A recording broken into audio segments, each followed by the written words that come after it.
What's up guys, it's Tommy here and welcome to the latest updates on the Liverpool takeover process. And I have some great news for you guys who want this Liverpool takeover to happen, because Ben Jacobs gave an interview recently. The reporter suggested that the takeover could be completed by May and we could have a blockbuster summer transfer window where Liverpool could spend hundreds of millions of pounds on new players. But I think it's pretty disgraceful that Arsenal, who are 5 years without Champions League football, have spent around 50, 60, some even say 80 million euros in the past 2, 3, 4 days.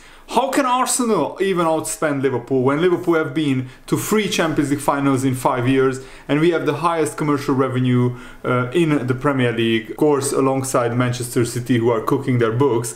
But Ben Jacobs said that of course it's difficult to be quick on the takeover. And by the way, leave a like on this video if you are excited about this news, subscribe if you are new around here and turn on the bell notifications so you never miss the latest updates on Liverpool FC's takeover.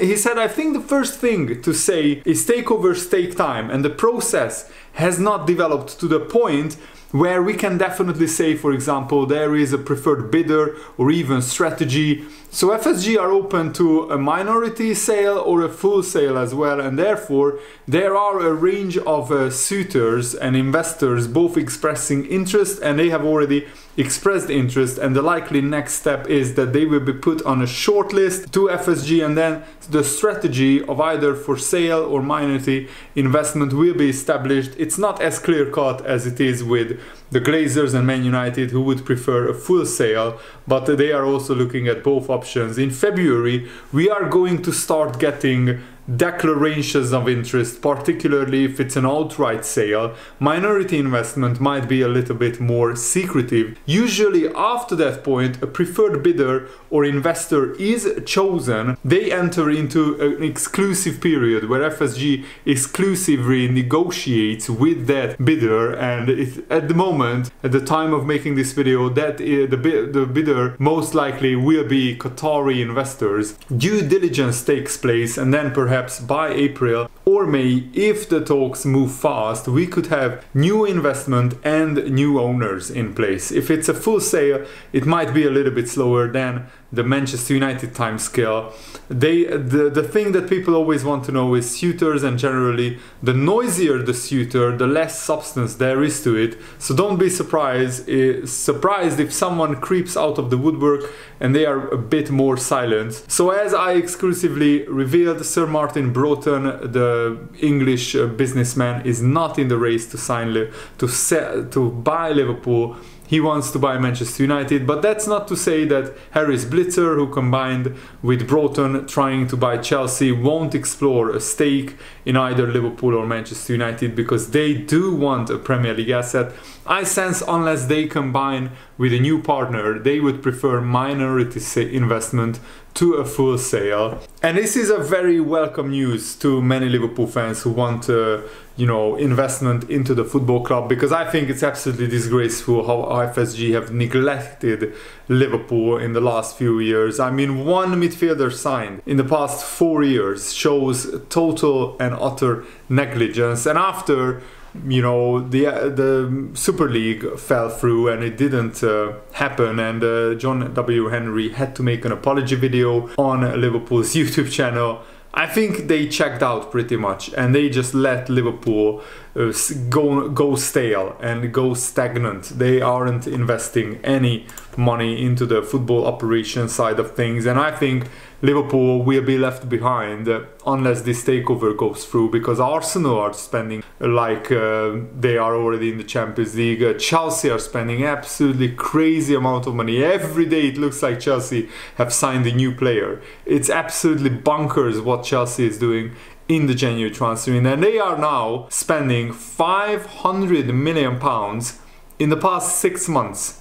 Liverpool have spent 440 million in the past 6 years. So that shows the level of investment that Chelsea are doing, and I think it's absolutely disgraceful that Liverpool are not even getting close to that investment. I mean, Liverpool have a net spend of around 20, 25, 30 million pounds per year, which is a lot lower than many clubs. And that's why, I mean, Jurgen Klopp can't keep doing miracles with this squad when the squad is aging pretty terribly, I have to say. And Liverpool definitely desperately need at least 3 brilliant midfielders to be signed. And I mean, add to all the Chelsea signings, add Christopher Nkunku, who had an absolutely brilliant season last season with Leipzig. He's joining Chelsea next summer, on top of all the attacking signings that they have made. Absolutely incredible. And of course I don't want Liverpool to go bankrupt and to spend hundreds of millions of pounds, but to not sign any midfielder in the January transfer window after not signing anyone of note in the summer is absolutely criminal negligence by the owners. And Jurgen Klopp pretty much confirmed in a press conference that he would love to sign a midfielder, but at the moment the owners are not giving him any money to sign a midfielder, and that's, I think, absolutely disgraceful, and the FSG needs to be put under more pressure by the Liverpool fan base. The Liverpool fan base is pretty fractured. There is, of course, part of the fan base who wants FSG to stay. They don't want Middle Eastern owners, and there is another part who just wants new owners. They want to get rid of FSG. They don't want to see the club in decline. And I mean, Arsenal fans put a lot of heat on their owners, and now they are spending money. So it clearly works, this tactic of putting the owners under pressure. And if there is a lot of unrest and a lot of bad PR for FSG, then they will start rectifying that. But unless the fan base turns and the majority of them puts a lot more pressure, a lot more heat on FSG, and I'm trying my best here, but I have just one YouTube channel, so if you can share my videos far and wide to make it even bigger, that would be absolutely brilliant. And you guys could help get new owners by doing your bid. And also, I want FSG out, and I've been pretty vocal of my criticism, so I'm really grateful that we built this great little community, which is growing and growing, by the way, each day, and I'm absolutely loving what I'm doing. So thank you guys for supporting my videos. And also, it's very important to note that the Liverpool supporters board will likely play a part in the process and ratify any change of ownership. They do have power of veto on major decisions which have been stated as the Super League or moving away from Anfield. Change of ownership isn't expressly stated in their articles, but I think it would be legal discussion if there is any truth of Liverpool getting new owners. And I think in February we will see a lot more progress in the Liverpool takeover news, but I think we are already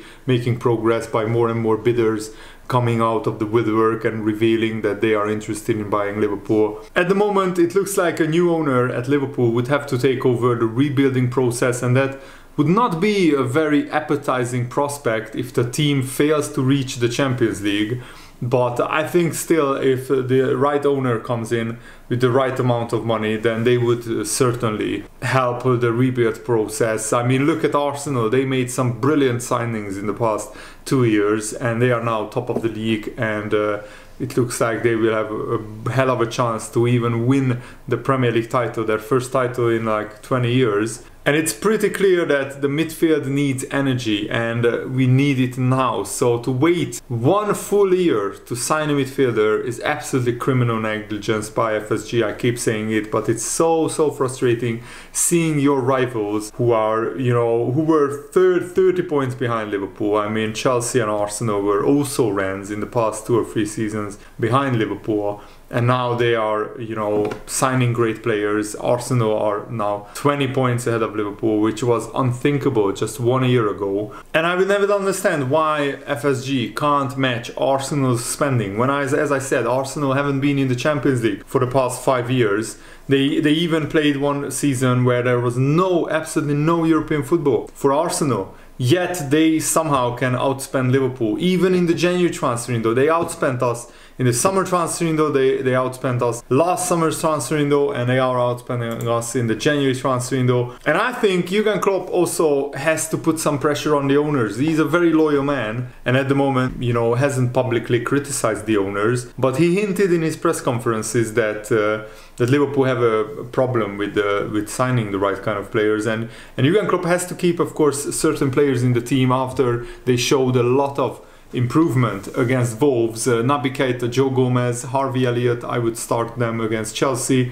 And I think we should start Fabinho, but Bajcetic should be on the bench. I think if Henderson and Joao Matip comes into the side, then it looks like Jurgen Klopp has learned nothing. He didn't learn his lesson, because Henderson doesn't deserve to be in the team. Joao Matip, on current form, doesn't deserve to be in the team ahead of Joe Gomez. I would play Darwin Núñez, Mo Salah and Cody Gakpo in the front three, and probably I would play Naby Keita, Fabinho and Thiago in midfield. Maybe there is an argument that instead of Cody Gakpo you should play Harvey Elliott on the right hand side with with Salah up front and Núñez on the left, but I'm not sure if that's the best way to utilize the current squad, which is still decimated with injuries, especially in the forward areas. But there is also an argument: if you start Harvey Elliott on the right, then you can put Mo Salah up front in the middle, where he's a lot more dangerous. He's a lot closer to the goal,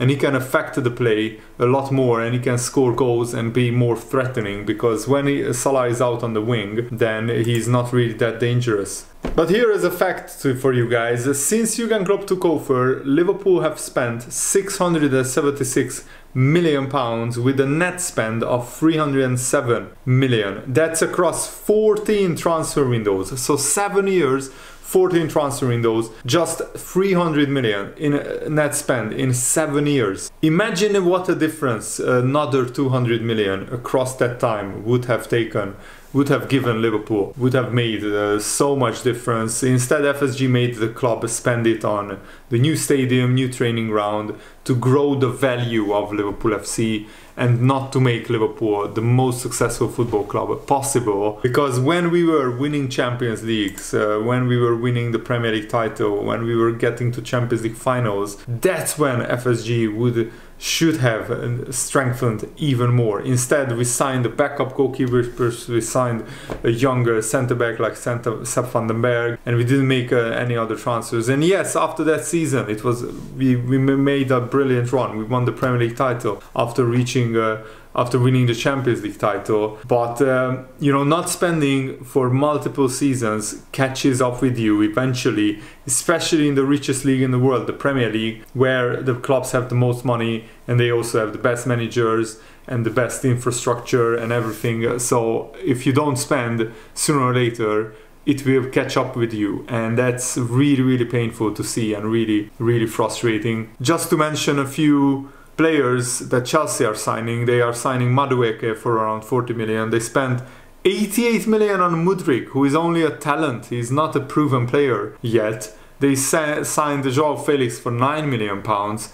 They signed Badiashile from Monaco, a centre-back, for 35 million, Fofana for 10 million, Santos for 18 million. Financial fair play at this moment is just an absolute joke. Also, Brighton rejected a 55 million pound bid for Moises Caicedo. I mean, Liverpool should be all over this guy. This could be the signing that absolutely galvanizes the Liverpool midfield, and yet Liverpool at the moment are not even trying to sign Moises Caicedo, because we have absolutely ludicrously bad owners. That's my opinion. Let me know what is your opinion in the comments below. I would love to hear it. And it's also painful to see that Man City have fallen a little bit since the standards that saw them pip Liverpool twice by 1 point to 2 Premier League titles. Jurgen Klopp and Liverpool should have won 3 Premier League titles instead of 1. And when Man City are below their standards, then Liverpool are much, much below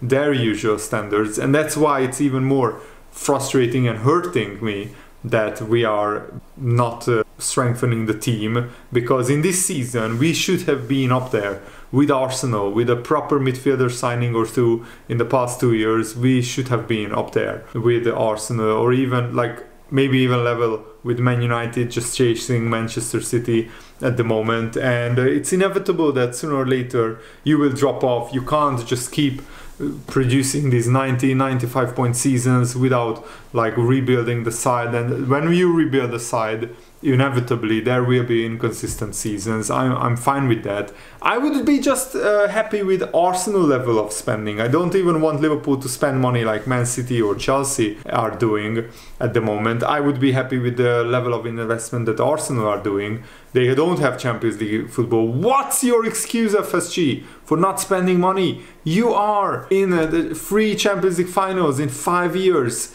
You have a lot of money. You grew the commercial revenue even beyond Manchester United, and you are still not giving Jurgen Klopp any help in the transfer window after signing Cody Gakpo, who is a brilliant transfer, and he will be proven to be a brilliant transfer in the long run.